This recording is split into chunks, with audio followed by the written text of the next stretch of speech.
Seja bem-vindo a mais uma pregação. Que a palavra de Deus possa tocar seu coração hoje.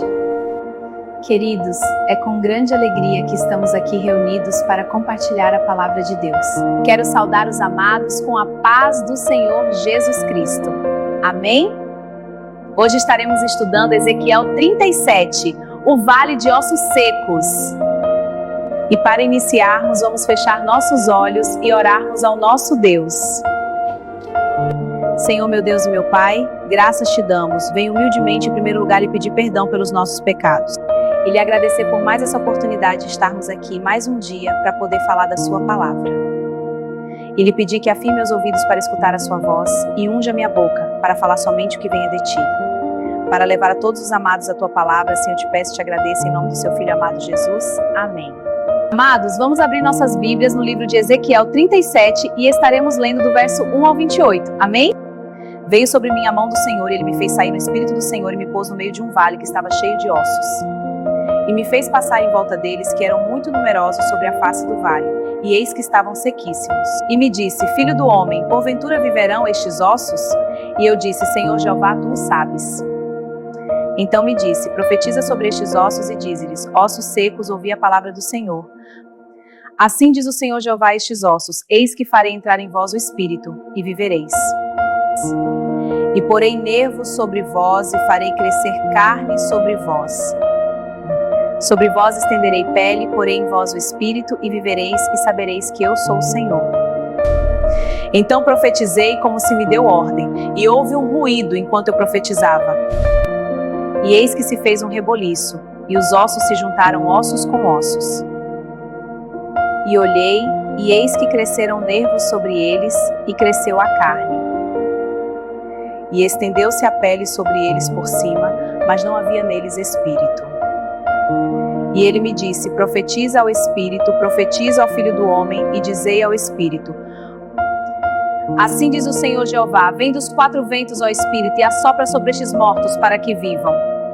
E profetizei como ele me deu ordem, então o Espírito entrou neles e viveram, pondo-se em pé um exército grande e extremo.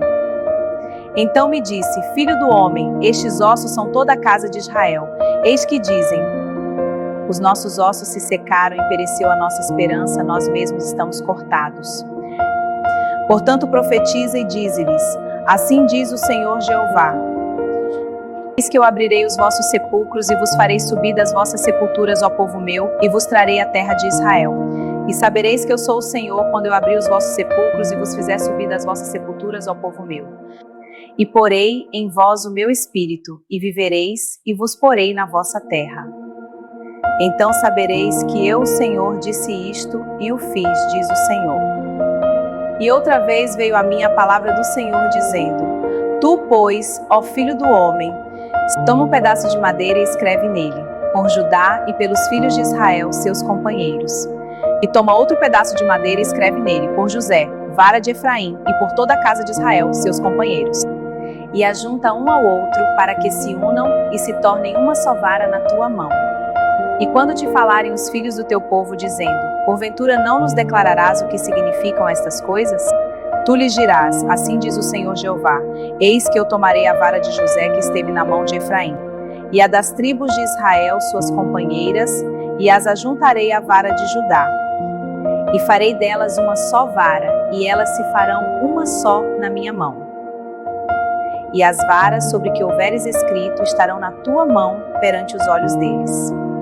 Dize-lhes, pois, assim diz o Senhor Jeová, eis que eu tomarei os filhos de Israel de entre as nações, para onde eles foram, e os congregarei de todas as partes, e os levarei à sua terra.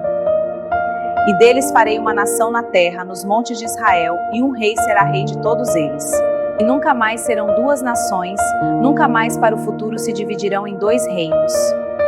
E nunca mais se contaminarão com seus ídolos, nem com as suas abominações, nem com as suas transgressões.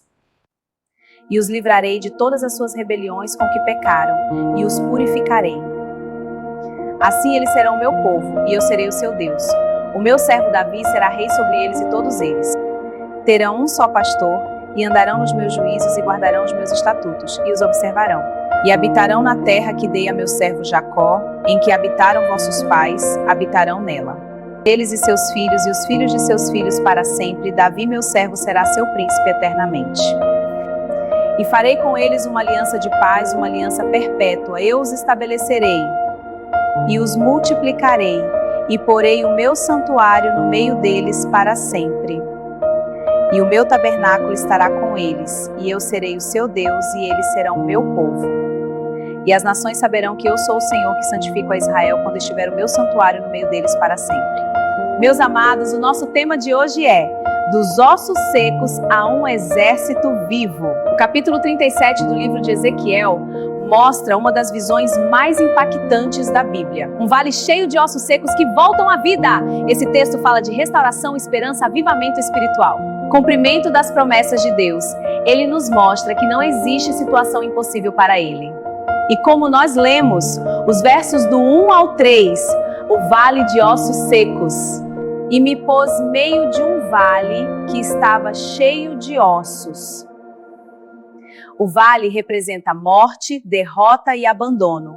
Os ossos secos simbolizam um povo sem esperança, vidas espiritualmente mortas, situações que parecem irreversíveis. E Deus faz a pergunta-chave: Filho do homem, poderão viver estes ossos? E Deus ainda faz essa pergunta hoje: seu casamento pode viver? Sua fé pode voltar? Seus sonhos mortos podem ressuscitar? Qual seria a sua resposta? A resposta de Ezequiel foi sábia. O que ele disse? Senhor Jeová, tu sabes.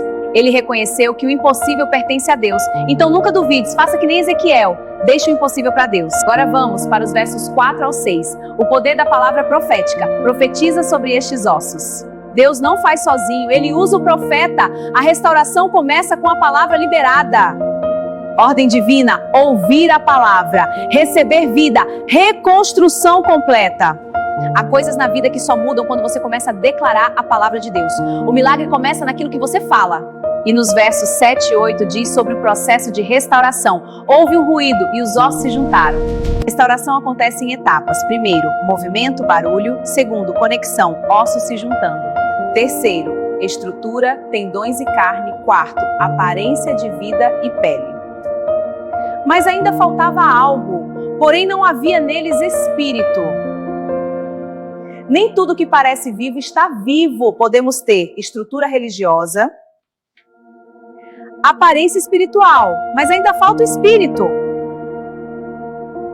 A necessidade do espírito, vemos nos versos 9 e 10, vem dos 4 ventos, ó espírito.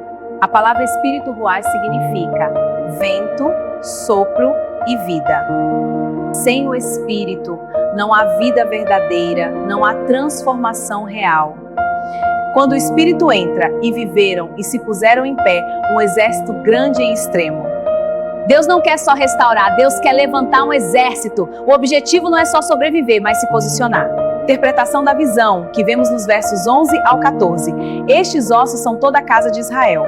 O povo dizia: nossos ossos se secaram, nossa esperança pereceu, e Deus responde: eu abrirei sepulturas, eu trarei vida, eu colocarei o meu espírito em vocês. Deus entra em cenário de desânimo, de frustração, perda de esperança. Ele transforma a sepultura em recomeço. A restauração da unidade, nos versos 15 ao 22. 2 varas se tornam uma só. Representa Judá e Israel divididos. Deus promete unir novamente. Deus não restaura só vidas, restaura relacionamentos, famílias, nações. Onde há divisão, Deus quer trazer unidade. E agora nos últimos versos do 23 ao 28. Meu servo Davi será rei sobre eles. E aponta para o reinado de Jesus Cristo. Promessas, purificação, aliança eterna, presença de Deus. O meu santuário estará no meio deles para sempre. O maior milagre não é só a restauração externa, e sim a presença de Deus. Então, o que Ezequiel 37 nos ensina? Que Deus traz vida onde há morte, que a palavra libera transformação, que o Espírito gera vida verdadeira, que Deus restaura o que parecia perdido e que Ele levanta um exército, não apenas sobreviventes. Hoje Deus está dizendo: profetiza sobre aquilo que está morto, eu ainda posso restaurar sua vida, eu posso soprar vida novamente. O que está seco na sua vida? O que você já considera perdido? Você crê que Deus pode trazer vida novamente? Então declare com fé agora. O que estava morto vai viver. Deus vai soprar vida sobre mim. Eu me levantarei como um exército. Glória a Deus. Que palavra abençoada. Receba. Meus amados, Deus é tremendo. E você que está morto espiritualmente, deixa Deus soprar e te dar nova vida. Aceite a Jesus como seu único e eterno Salvador. Jesus te ama. E agora, para finalizar, vamos orar ao nosso Deus. Curvemos nossas cabeças. Senhor, meu Deus e meu Pai, aqui estamos para lhe pedir, Senhor, sopra a vida agora, onde a morte traz vida, e onde há desânimo traz força, onde há vazio enche com teu espírito. Levanta um exército aqui hoje, meu Senhor Jeová. E te agradecemos por tudo que tens feito em nossas vidas, pela sua imensa misericórdia. Em nome do Pai, do Filho e do Espírito Santo de Deus, para todos sempre. Amém. Você acabou de assistir Pregações de Janine Figueiredo, e que a paz do Senhor Jesus Cristo esteja sempre em suas vidas.